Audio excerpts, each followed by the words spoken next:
수밖에 없는데요. 과연 내년에는 창업시장, 자영업시장 괜찮을까? 우리가 또 트렌드를 공부하지 않을 수가 없습니다. 물론 이게 유행이 많이 바뀌다 보니까 오래 못 간다는 그런 단점이 있습니다만 또 유행을 잘 타면 줄 서는 가게를 만들 수도 있다라고 하고요. 오늘 창업 트렌드 시간에는 자영업 트렌드 2026의 공동 저자인 창업 플랫폼 창톡의 노승욱 대표 그리고 이철주 장사만세 대표와 함께합니다. 안녕하세요. 안녕하세요. 그 공동 저자가 많이 있죠. 자영업 트렌드 2026. 네, 저 프랜차이즈 대표나 다점포점주 이런 장사 고수분들 한 30명이 같이 기고를 해서 썼습니다. 실제 사업을 하고 계시는 네네. 분들이 인쇄는 얼마씩 못 들어가겠고 30분이서 쓰셨어요. 이철주 대표님도 네. 그 같이 이제 참여하신 거고요. 예. 특히 어떤 부분 이렇게 좀 많이 쓰셨어요? 저는 2026년에 좀 그 주목받을 만한 창업 아이템에 대해서 기고를 했습니다. 그래서 오늘도 이제 그걸 우리가 이야기를 하게 될 테고 한 1년 정도 되셨나요? 저희 출연하신 지? 네, 1년 됐습니다. 1년 사이엔 좀 어떠셨어요? 1년 동안 쉽지 않았습니다. 일단 제가 매장을 많이 운영했을 때는 10개까지 운영을 했었거든요. 근데 올해에 매장을 2개를 폐업을 했고요. 예. 또 하나는 또 장사가 안 돼가지고 폐업 준비 중이에요. 그래서 제가 매장을 여러 개 운영하는 입장에서 매출이 확 높지 않으면 저는 수익이 잘 안 나거든요. 그래서 지금은 저는 좀 대형 매장 위주로 창업을 하려고 하고 있습니다.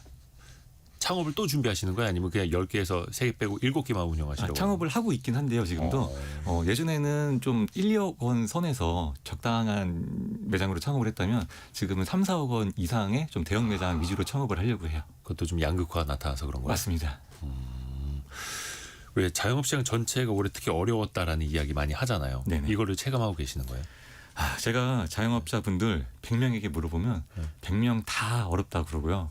특히나 예전부터 장사를 오랫동안 하던 분들한테 들어보면은 네.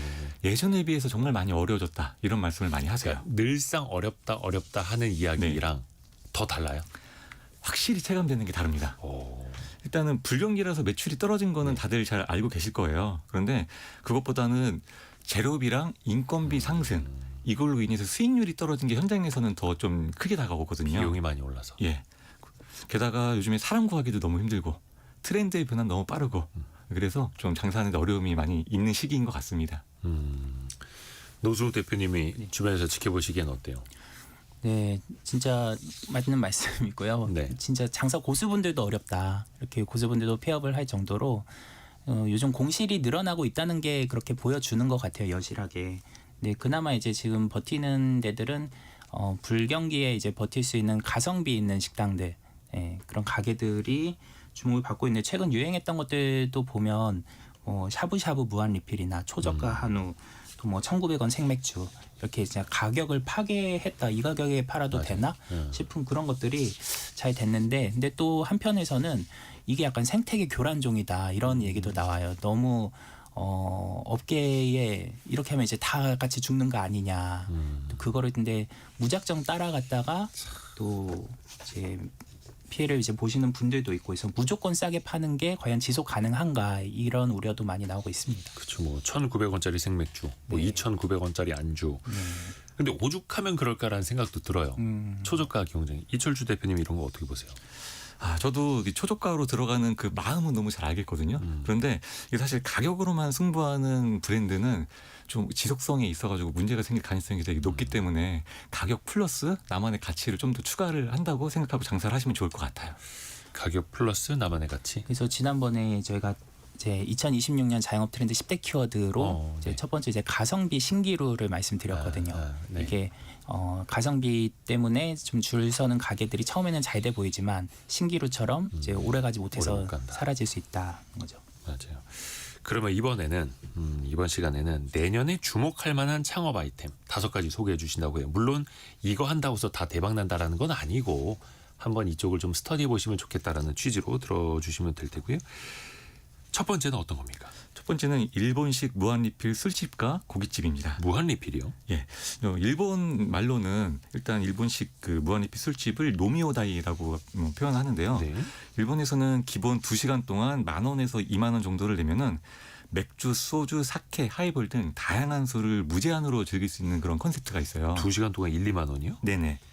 이게 한국의 초저가 주점, 뭐 1,900원 생맥주 유행했던 그런 것들보다도 컨셉이 더 강렬하면서 식사와 음주를 좀 여유롭게 즐길 수 있는 그런 컨셉입니다.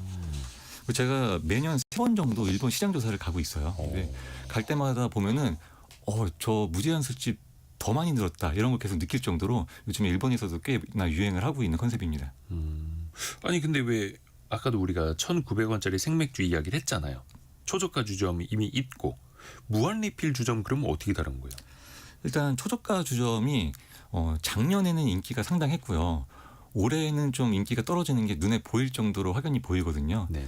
특히나 그 가장 유명한 그런 브랜드의 검색량만 봐도 이렇게 뚝뚝 떨어지는 게 보일 정도입니다. 왜 그렇게 됐냐라고 보면은 사실 그 1,900원 생맥주가 가성비 논란이 좀 많았어요. 가격은 싼데. 예. 1,900원 생맥주면 가격이 되게 싸 보이잖아요. 네네네. 근데 막상 먹고 보면은 비싸다는 거예요. 네. 왜 그러냐면 안주가 생각보다 좀 비싼 거죠. 그래서 이게 우리나라는 요즘에 1차, 2차에서 거의 한 번에 그 식사를 맞추고 귀가하는 경우가 많잖아요. 요즘 좀 짧아졌죠. 그렇죠. 그러다 보니까 1차, 2차에서 좀 배부르게 드시길 원한단 말이에요. 맥주만 간단하게 드시고 가실 거면은 가성비가 좋은 게 맞는데 안주까지 같이 배부르게 먹으려면은 결국에 비싸지더라. 그게 가장 쓰는 돈은 비슷해지더라. 맞습니다. 그래서 그거를 이제 보완해서 나올 수 있는 게 이 무한리필 주점 컨셉이 되는 거죠. 오, 그러게요. 그러니까 초저가로는 아까 그 가성비 신기루라고도 표현을 해주셨고 고객 입장에서도 보면은 초저가에서 갔는데 막상 쓰는 돈은 또 비슷해 보이네. 가격이 싼 만큼 뭐 양도 적고 막 이럴 수 있어. 막 이렇게도 보니까 아예 그냥 무한 리필로 간다. 네. 노승욱 대표님은 이런 거 좀 어떻게 봐야 될까요? 이게 또 오래 갈 수 있을지 그 가성비 신기루랑은 좀 다를까요? 그러니까 가성비도 점점 이제 업그레이드 되고 있다고 생각을 해요. 그러니까 네. 처음에 이제 1,900원 생맥주는 진짜 술만 쌌던 거죠. 안주는 비싸고. 그래서 이제 가성비가 완전하지 않았는데 이제 일본에서 유행하는 것들은 이제 일본은 워낙 30년 장기 불황이다 보니까 이런 게 되게 좀 오래됐거든요.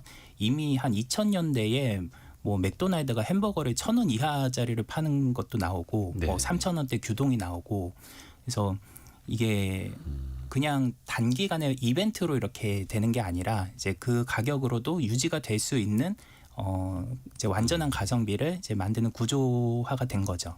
우리나라도 이제 그 초입에 들어가는 게 아닌가 싶습니다.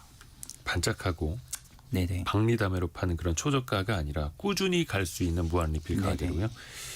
그 많은 사람들이 그래도 뭔가 술 가격이라든지 아니면 안주 가격, 메뉴 가격 조금이라도 좀 전략하고 싶어 하잖아요. 그래서 술도 사갖고 가시는 분들 많아요. 가게에. 그리고 왜 테이블 차지 같은 거 받지 않습니까? 가격 입장에선 그 가게 운영하시는 분들 입장에서 이런 건 어떨까요? 사실 요즘에는 뭐 콜키지 풀이라고 하죠. 그냥 술을 가져오신 것들을 무료로 제공해 드리는 것도 자영업자 입장에서는 되게 감지덕지라고 생각을 하시는 분들이 많은 것 같아요. 워낙 재료비가 또 많이 올라간 상태이고 매출은 많이 떨어지고 이런 좀 이중고에 시달리다 보니까 어쨌든 고객이 들어오시면 고맙다. 이게 기본적으로 저는 요즘 자영업자분들에게 깔려 있다고 생각합니다. 기존에는 우리 가게에서 술을 사 드셔야죠라고 했다면 이제는 술 사오시는 것도 감사합니다 이런 거예요. 맞습니다. 그러면은 그 왜 콜키지라고 예. 하는 그 돈을 요즘에 고객들 받으시던데요? 제가 이제 장사하는 입장에서 보면은 예전에는 대부분 다 받았고 아니면은 그 비싸게 받았다 그러면은 요즘에는 안 받거나 아니면은 그 콜키지 금액을 좀 줄여서 좀 적게 받는 추세가 지금 이어지고 있습니다. 이 용어가 참 어려워요. 왜 그 콜키지라고 부르는지 모르겠는데. 네, 콜키지 프리 식당이 요새 많아지고 있고요. 근데 이게 콜키지 프리를 찾는 분들이 있어요. 그래서 찾아오는 고객들이 생길 수 있어서 콜키지 프리도 하나의 전략으로 써보시면 좋을 것 같습니다. 곽정대님이 예전에 우리나라에도 술 무제한이 있었는데 없어졌어요 이런 거 올려주셨고 김경금님 현대인은 좀 덜 먹어야 되는데 뭘 술까지 무한 리필로 먹으려는 걸까? 이게 그 술이 무한 리필이 아니면 안주까지 무한 리필은 아닌 거예요? 술만 무한 리필인 게 이제 노미오다이라는 일본식 컨셉입니다. 술만. 예. 그러니까 술은 많이 드시고 거기에 맞춰서 안주도 많이 사 드셔라. 그렇습니다. 이런 개념으로. 왜 그 무한 리필하면은 왜 뷔페 당연히 생각하고 있고 고깃집 많지 않습니까? 그쪽은 계속 인기입니까? 그래서 제가 일본에서 또 유행하고 있는 게 예. 좀 용어가 어려운데 야끼니쿠 타베오다이라는 말로 네네네. 일본식 무한리필 고깃집입니다. 그게 우리나라에서도 지금 슬슬 유행할 기미가 좀 보이고 있어요. 또 우리나라의 지금 무한리필 고깃집은 유행이 살짝 지나가는 느낌이거든요. 근데 그 고객들이 우리나라의 지금 무한리필 고깃집에서 느끼는 가장 불만 중에 하나가 좀 고기의 퀄리티가 좀 떨어진다라는 의견이 사실 많거든요. 싼 게 비지떡이라고 하죠. 그런데 이게 그 일본식 무한리필 고깃집은 예. 얼핏 보면은 우리나라의 무한리필 고깃집하고 비슷해 보이지만 좀 확실히 다른 부분이 좀 하나가 있는 게 있어요. 네. 바로 코스별로 이 퀄리티가 좀 나뉜다는 건데요. 예를 들면 금액대가 또 달라요? 맞습니다. 오. 예를 들어 A 코스는 기본 고기, B 코스는 중급 고기, C 코스는 프리미엄 고기 이런 식으로 아예 급을 나눠가지고 고객분들이 가격대에 맞게 취향에 맞게 선택을 할 수가 있습니다. 선택권을 주는 거예요. 네. 그리고 여기에서 주류는 또 별도로 2만 원 정도를 추가를 하면 무제한으로 이용을 또 할 수가 있어요. 그래서 총 객단가로 보면은 1인당 4만 원에서 7만 원 정도 수준으로 나오게 하는 그런 고깃집이고요. 우리나라의 이제 무한리필 고깃집보다는 훨씬 객단가도 높고 좀 프리미엄급이다라고 보시면 될 것 같습니다. 야, 그 안에서도 그냥 얼마면은 몇 시간 이내 다 프리 이게 아니라 네. 등급을 다 나누는 거네요. 예, 맞습니다. 진짜 좀 싼 고기 필요하신 분들도 있을 테고 나는 프리미엄이 좋아. 근데 프리미엄도 무제한으로 먹었으면 좋겠어. 이런 사람들의 니즈도 분명히 있으니까. 네. 오, 그래요. 김경금님이 아까 그 간판에 근데 무한리필이 타이틀로 걸려 있으면 잘 안 가게 되신다고. 그런 인식이 좀 있을 것 같아요. 네. 저긴 좀 질이 안 좋은 거 아니야? 이런 거. 그게 그래서 차등을 두자라는 거예요. 맞습니다. 이제 우리나라에서 가지고 있는 그런 편견이랄까요? 사실 그 편견은 우리 이제 무한리필 고깃집 그런 브랜드들이 만들었다고 생각을 해요. 저도 무한리필 고깃집을 이용을 해보면은 되게 맛있다. 이렇게 느끼는 적은 사실 별로 없거든요. 가격 대비 그냥 나쁘지 않았다 정도이기 때문에 맛있는 고기를 드시고 싶은 분에게는 딱히 적합하진 않았다고 생각이 해요. 근데 대신에 이렇게 아예 코스별로 급을 나눠서 선택을 할 수 있다고 하면은 나는 좋은 고기 먹고 싶으면 비싼 돈을 지불하고 먹겠다라고 생각하는 그런 수요를 충족시켜 주는 거죠. 그러니까 장사하시는 분들 입장에서 보면 아니 그렇게 싸게 파는데 무슨 퀄리티까지 기대해?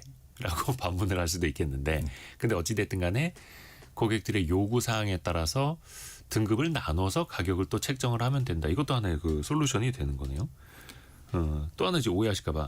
이게 일본식 창업을 소개하신 이유. 이게 또 용어도 좀 그런데. 특별한 이유가 있을까요? 일본에서 뭔가를 또 배워온다는 그 이유가. 이게 지금 외식업에 계신 분들은 요즘 일본의 벤치마킹 투어를 많이 가요. 그게 이제 그 트렌드를 따라가기 때문이다라고 보는 건데 이 우리나라가 뭐 1인 가구가 늘어나고 뭐 이제 장기 불황의 고령화 이런 것들이 사실 일본이 먼저 겪었던 것들이잖아요.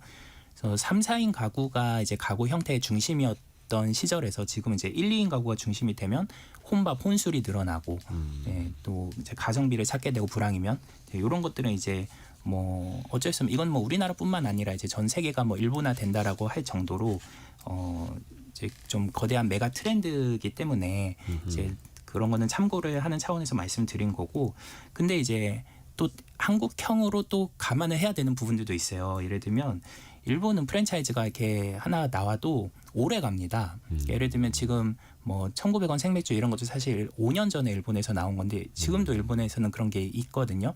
그 이유가 일본 프랜차이즈는 본사가 직영점을 거의 한 전체의 한 40%뭐 이렇게 운영을 해요.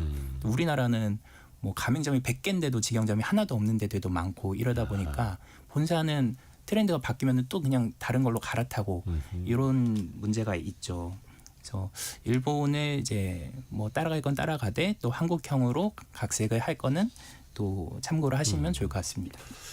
무한리필을 이제 내년 키워드로 하나 먼저 뽑아봤는데 권보영님이 우리 식구들은 다들 많이 못 먹어서 무한리필 가면 손해보는 느낌이에요. 항상 그 본전 생각나지 않습니까? 네. 아침은 간단히 먹어라 얘들아 이렇게. 그 다음 키워드는 뭡니까 이철주 대표님? K 베이글 카페입니다. 베이글 카페인데 한국식 맞습니다. K 베이글 카페요. 베이글이 2010년대 초중반에 한번 반짝 유행을 했었어요. 네네. 그때 당시에 파리바게트나 뚜레쥬르 같은 제과점에서 베이글을 많이 내놨고요. 카페에서도 많이 도입을 했었죠. 근데 그때는 인기가 금세 사그라들었습니다. 왜냐하면 그 베이글 특유의 그 질기고 밍밍한 식감이 우리나라 사람들한테는 잘 안 맞았던 것 같아요. 원래 베이글이 좀 딱딱하죠. 네. 예. 원래 딱딱하고 밍밍하고 좀 그렇거든요. 네네네.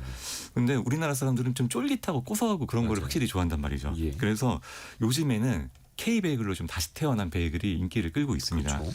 그 대표 주자인 런던 베이글 뮤지엄 같은 경우에 전국 웨이팅 1위에서 5위를 차지할 정도로 굉장한 맛집으로 인정을 받고 있고요. 뭐 전국 2대 베이글로 유명한 코끼리 베이글 역시 굉장히 좀 독특한 비주얼로 인기를 끌고 있는데요. 지금 이제 나오고 있는 베이글들을 보면은 뭐 쪽파 베이글, 뭐 단팥 베이글, 크림치즈 베이글 이런 식으로 우리 입맛에 맞춘 베이글이 많이 나오고 있고요. 굉장히 빵도 예전처럼 질기고 딱딱하고 이런 게 아니라 그냥 우리나라 입맛에 딱 맞게 고소하고 부드럽고 이런 빵들이 많이 나오면서 좀 매력적인 부분으로 사랑을 받고 있습니다. 근데 지금 베이글이 또 엄청나게 유행이고 어떻게 보면 이제 인기의 정점을 지나고 있는 것 아닌가라는 생각도 들거든요. 또 후발주자로 들어가는 거잖아요. 어떻게 봐야 됩니까?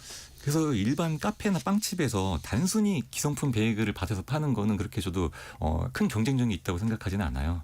그래서 지금 빵집이나 일반적인 카페에서 많이들 팔고 계신데 그런 것들 말고 좀 나만의 특별한 차별점을 가지고 있는 거, 이를테면 수제 베이글이나 나만의 특별한 컨셉을 가진 베이글을 내가 직접 만들어서 선보인다면은 그런 것들은 또 전문점으로서 특화된 어떤 장점을 가져갈 수 있거든요. 특별한 컨셉의 뭐 예를 들자 그러면은 뭐 생크림 폭탄 이런 베이글이 있어요. 그 여성의 주먹 크기만한 생크림이 그냥 빵 안에 들어가 있는 거거든요. 빵보다 생크림이 더 커요? 네, 그렇습니다. 오. 그리고 어떤 거는 그 베이글 빵이 무지개 색인 브랜드가 있어요. 그런 식으로 내가 직접 수제 베이글을 만들면서 베이글 전문점으로서 키워드를 가져간다 그러면은 그거는 아직 경쟁력이 있다고 판단이 됩니다. 특별한 컨셉. 그러니까 남들과 좀 다른 빵을 만들 수 있다면. 예. 근데 요거는 이제 각각 창업하시는 분들이 조금 더 아이디어가 필요하겠네요. 맞습니다. 조금 더 이제 한 발짝 더 나가야 되는 네. 거고요. K 베이글 카페 이야기 들어봤어요. 그리고 세 번째는 뭐가 나옵니까? 두피 관리샵입니다. 두피 관리샵이요? 예. 제가 이 아이템에 관심을 가지게 된 계기가 있는데요. 네. 저희 아내가 두피 관리샵에 주기적으로 좀 가고 있어요. 어느 날 제가 아내가 이제 두피 관리샵에 갔다 오고 영수증을 보고 네. 깜짝 놀랐어요. 왜요? 8만 원이 어, 찍혀 있는 거예요. 비싸네요. 네, 제가 아내한테 따져 물었죠. 어. 아니 어떻게 머리 한 번 감는데 8만 원이 나오냐? 어.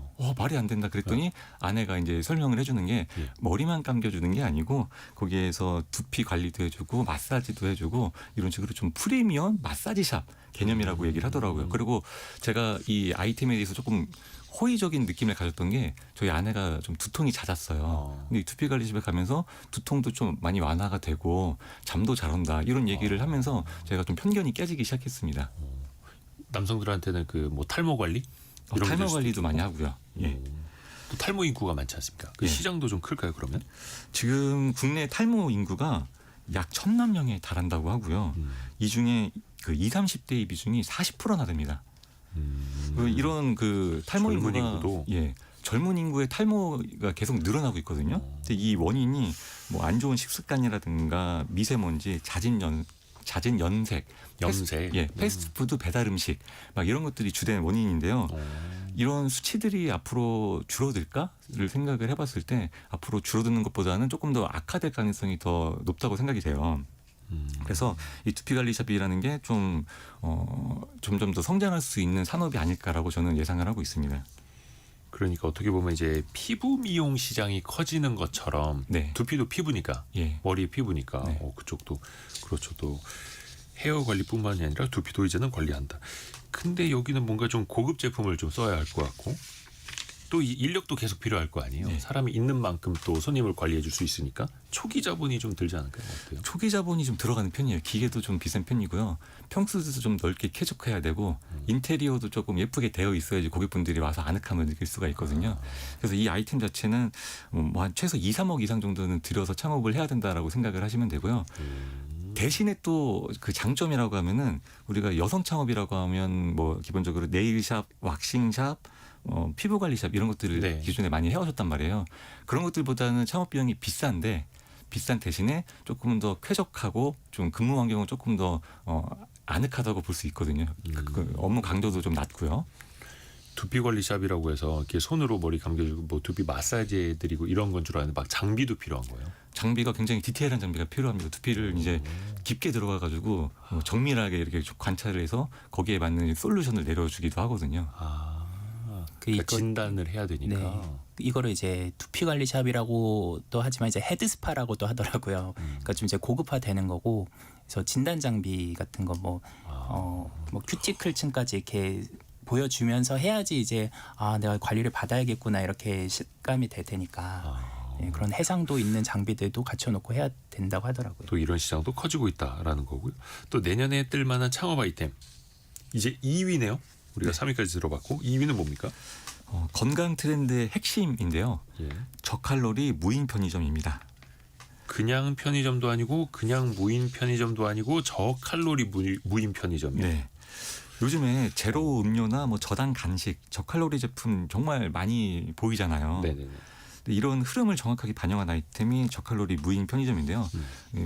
여기에 가보면은 뭐 저당 빵, 저당 과자, 뭐 저당 뭐 음료, 아이스크림 등 건강한 간식을 되게 전문적으로 판매하는 무인 매장이에요. 네. 그래서 무인 시스템이니까 당연히 인건비는 들지 않고요.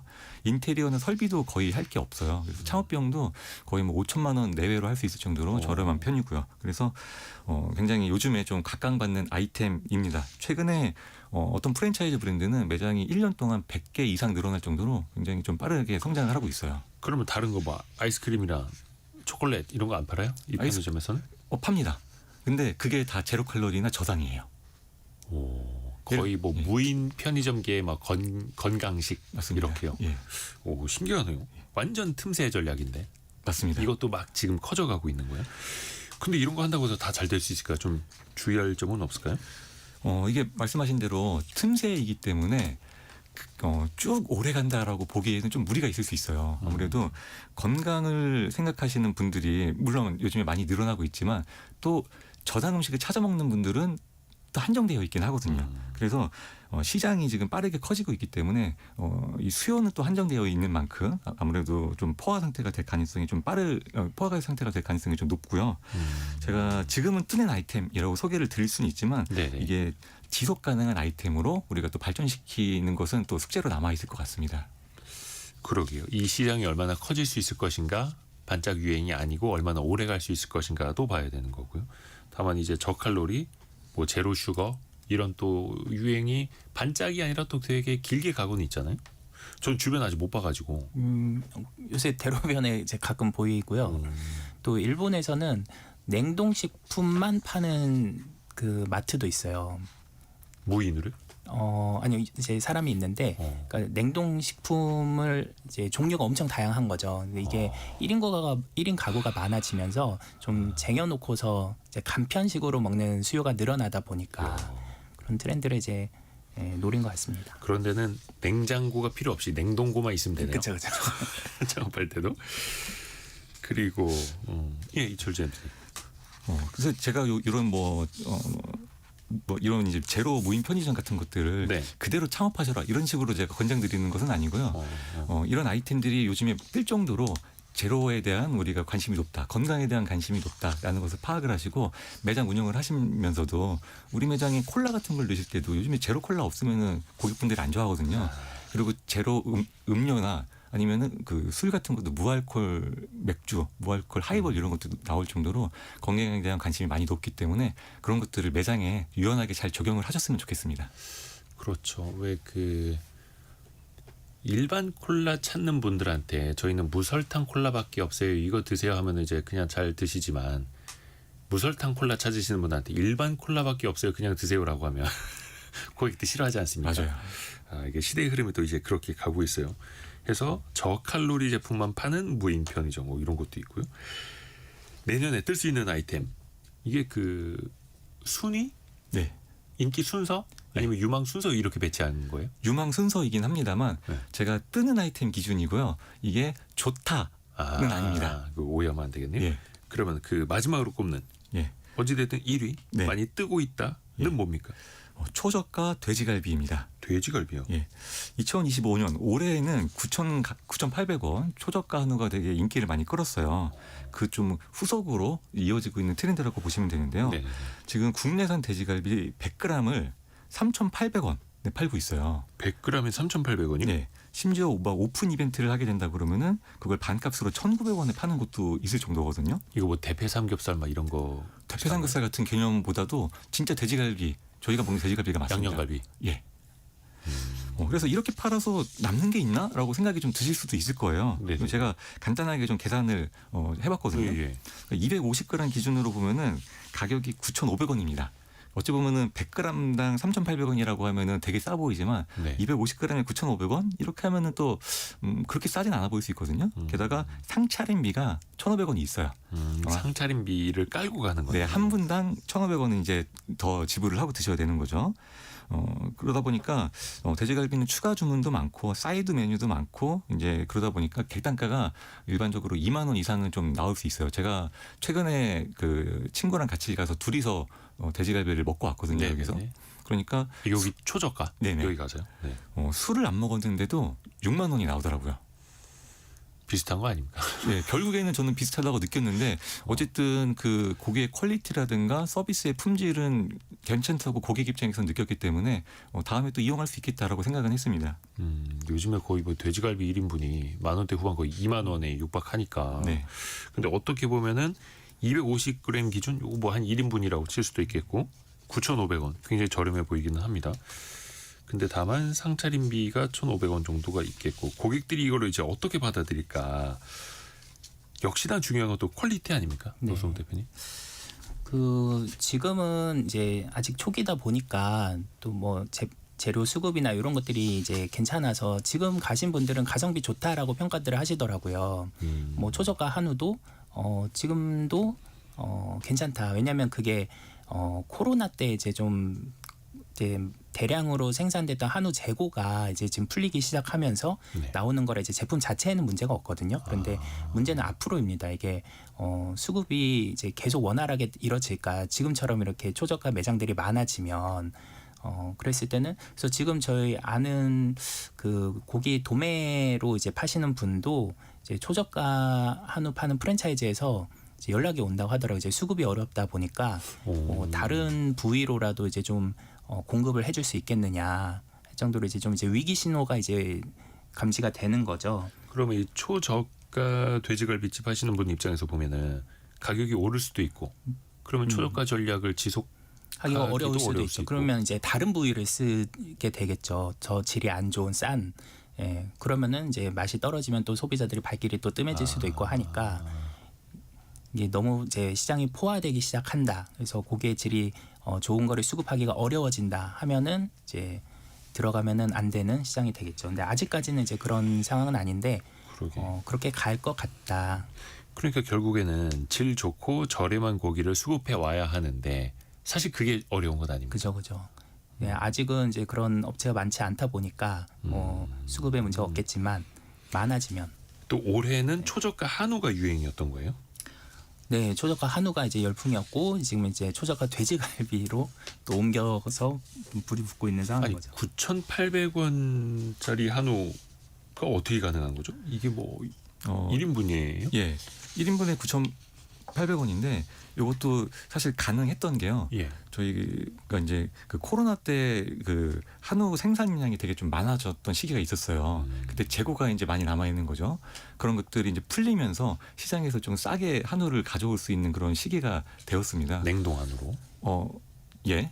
근데 냉동 한우가 아닙니다. 냉동 한우가 아니라 그 한우의 사유 두수 자체가 그냥 많아진 거예요. 사유 두수가 늘어나서. 네네. 그래요. 그러니까 왜 한우 농가에서도 가격 많이 떨어져서 좀 힘들어하신다라는 이야기가 있었는데 맞아요. 오히려 예. 그게 초저가 한우 예. 고깃집으로 또 이어졌던 거예요. 맞습니다. 그래서 이게 그 재료비가 사실 많이 나오긴 해요. 일반적으로 우리가 외식업을 하면은 매출의 40% 정도를 재료비로 잡거든요. 근데 이 초저가 한우 같은 경우에는 매출의 60%가 거의 재료비로 잡혔어요. 그러니까 남들보다 20%나 재료비가 높다는 거는 상당히 좀 원가율 측면에서는 안 좋은 거죠. 그럼에도 불구하고 워낙 이제 인기가 많고 또 객단가가 높고 이러다 보니까 매출은 높아서 또 이제 잘 되는 매장 입장에서는 또 남기는 남는 장사이긴 했습니다. 그러면 그 초저가 한우도 그렇고 초저가 돼지갈비도 그렇고 재료 수급이 저렴하게 괜찮은 재료가 계속해서 들어올 때는 이거 이어가다가 그럼 나중에 업종 전환 네. 하는 것도 계속 염두에 두고 있어야 하는 비즈니스인 거예요? 그쵸. 이제 수급이 원활해지지 않는 순간이 오면 그렇게 하겠죠. 예전에 그 연어 무한 리필이 한창 유행했던 것도 중국에서 이제 연어를 이제 주로 수입하는 데가 노르웨이잖아요. 예, 예.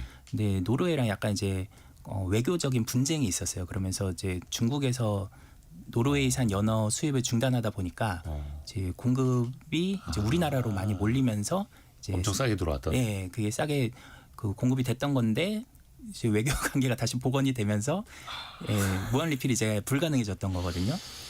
그러니까 초저가 한우도 코로나 때 그 우리나라 사람들 이제 해외 여행을 못 가고 또 재난지원금 이런 거 받고 하다 보니까 이제 한우로 플렉스를 하자. 그래서 뭐 한우 오마카세 이런 것들도 인기를 끌어서 그때 이제 사육 도수가 늘어났었는데 이게 이제 코로나가 끝나고 해외 여행 가면서 한우에 대한 수요가 줄어드니까 이렇게 이제 초저가 한우로 이제 풀리기 시작한 거거든요.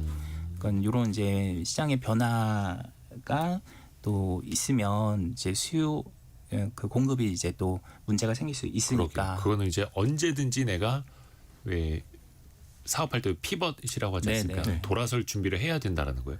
특히 이게 초저가 시장에서는 아까 뭐 첫 번째 나왔던 게 무한 리필도 그렇고 K 베이글 카페도 그렇고 저칼로리 무인 편의점도 그렇고 초저가 돼지갈비 당연하고 저가 아이템이잖아요. 네. 이거는 그럼 좀 전략상으로도 조금 더 가볍게 빠르게 가져가야 되는 거예요? 근데 저가는 이제 좀 메가 트렌드가 되지 않을까 싶습니다. 이제 불경기가 장기화되면은 그래서 이걸 어떻게 지속 가능한 가성비를 가져가느냐가 중요한데 예를 들면 저가 커피는 이제 하나의 이제 카테고리가 됐잖아요. 네.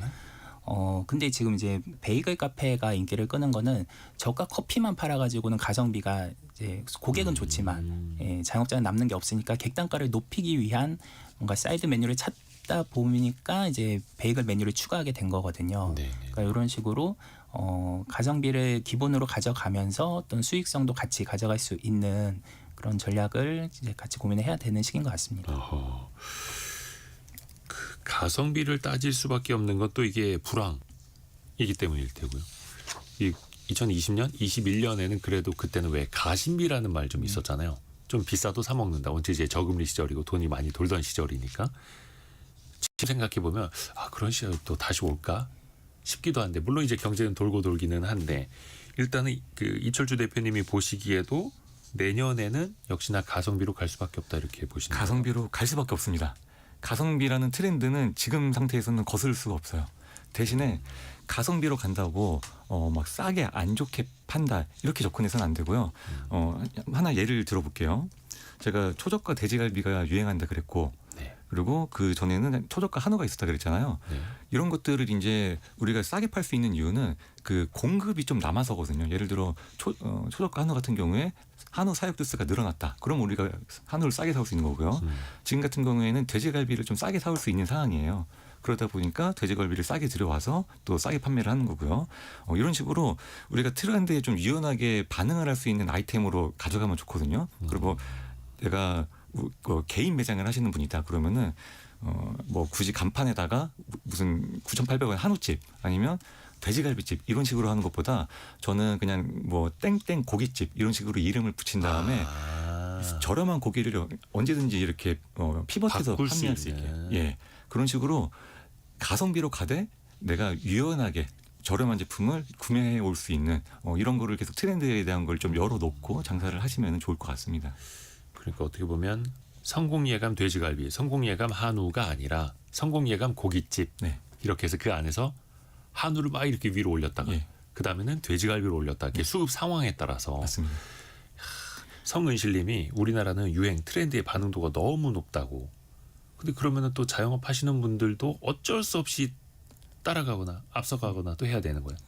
그래서 이제 변화를 대비하기 위해서 간판에 메뉴명을 넣지 마라 이런 조언도 있어요. 그러면은 아예 가게 전체 컨셉을 바꿔야 되니까 이제 트렌드가 바뀌었을 때. 예. 그래서 방금 이제 무슨 고깃집 이렇게 하면은 거기서 뭐 거기 돼지고기를 고기. 팔아도 되고 소고기를 팔아도 되는데 예, 예. 소고기 무한 리필 뭐 이렇게 하면은 이제 그 가게는 그것만 파는 가게로 인식이 되니까 이제 트렌드가 바뀌었을 때 대응할 수 있는 운신의 폭이 좁아지는 거죠. 근데 자영업 하시는 분들은 왜 뭐 대기업이 팝업 스토어 열듯이 할 수도 없잖아요. 그때 간판 바꾸고 무슨 뭐 인테리어 바꾸고 이게 또 그 컨셉이랑 또 이어져야 되는 건데. 그래서 제 매장 중에 하나는 그 일본식 덮밥집이 하나 있어요. 예, 예. 거기에서 이제 규카츠가 주력 메뉴인데 이름 자체가 땡땡 규카츠 이렇게 되지가 않습니다. 규카츠는 이제 돈가스의 이제 소고기 버전 그걸 예. 규카츠라고 하는데요.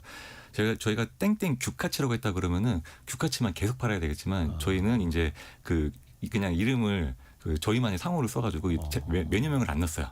그러다 보니까 유행하는 메뉴가 있으면은 그거를 이제 저희 매장에 도입을 해서 쓰는 거죠. 그렇게 되다 보니까 오히려 트렌드를 따라가는 입장에서는 유리한 측면이 또 있는 거예요. 요즘에 돈가스가 유행한다. 그러면 돈가스 넣으면 되고요. 또 요즘에 뭐 연어가 유행한다. 그럼 연어를 넣어서 팔아도 되고요.